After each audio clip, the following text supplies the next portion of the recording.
Voici un petit point méthode concernant le réglage d'un oscilloscope. A priori, un oscilloscope peut nous faire un petit peu peur car on constate qu'il y a beaucoup de boutons. Vous allez voir finalement que parmi tous ces boutons, on va utiliser juste 5 ou 6 boutons à votre niveau. Un oscilloscope est un appareil qui sert à dessiner des graphiques qui sont tous de même type, c'est-à-dire la tension en fonction du temps, la tension en ordonnée et le temps en abscisse. Sur un oscilloscope, on constate 3 grandes zones. 2 zones identiques permettant de régler la tension sur chacune des 2 voies, voie numéro 1 et voie numéro 2. Une autre partie des 2 voies qui permet le réglage de la base du temps, le réglage de l'échelle des abscisses. Si l'on veut observer 2 signaux simultanément, on clique sur le bouton Dual. Avant même d'allumer l'oscillo, il y a déjà quelques petits réglages à faire.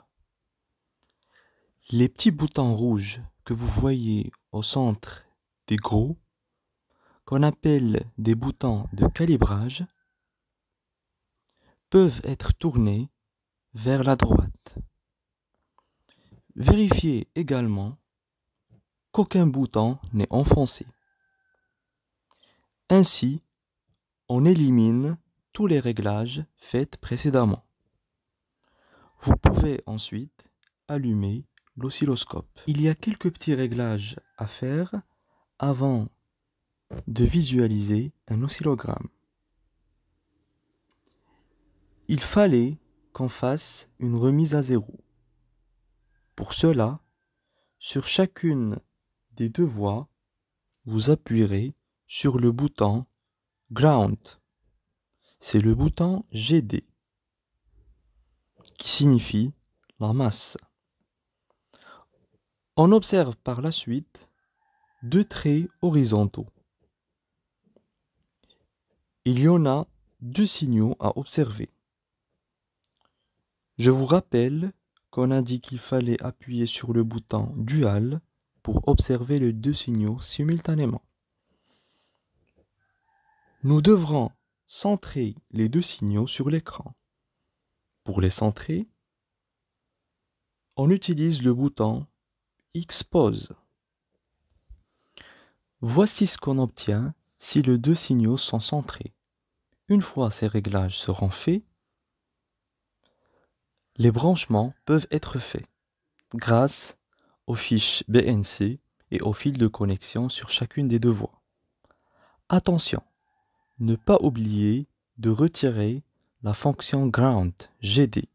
Sinon, vous allez bien demander ce qui se passe et pourquoi vous n'observez aucun signal. Dans cet exemple, nous obtenons 2 signaux sinusoïdaux, sauf que l'un des signaux a une amplitude très faible.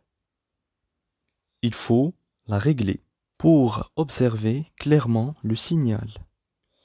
Il faut donc ajouter l'amplitude, l'échelle de la tension. On peut le régler grâce au bouton V par div, qui signifie volt par division. Pour chacune des 2 voies, dans notre cas, on a 1 volt par division pour les 2 voies. Voici ce qu'on obtient lorsqu'on modifie les réglages précédents. Nous sommes passés sur 0,5 volts par div pour la voie 1 et 0,2 volts par div pour la voie 2. C'est-à-dire que pour chaque carreau sur l'axe des ordonnées,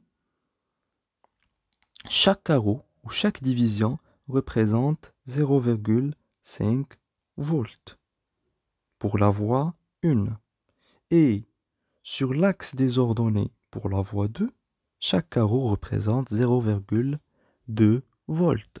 On peut également régler l'échelle de la base du temps grâce au bouton Time par div, qui signifie le temps par la division, afin d'obtenir 2 ou 3 périodes et que ça soit clairement visible.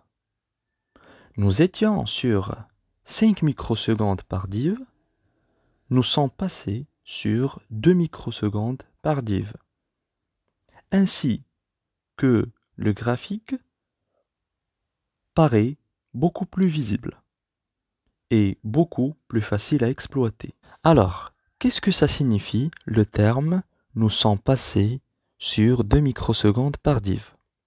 Cela veut dire que chaque carreau sur l'axe des abscisses correspond à un temps de 2 microsecondes.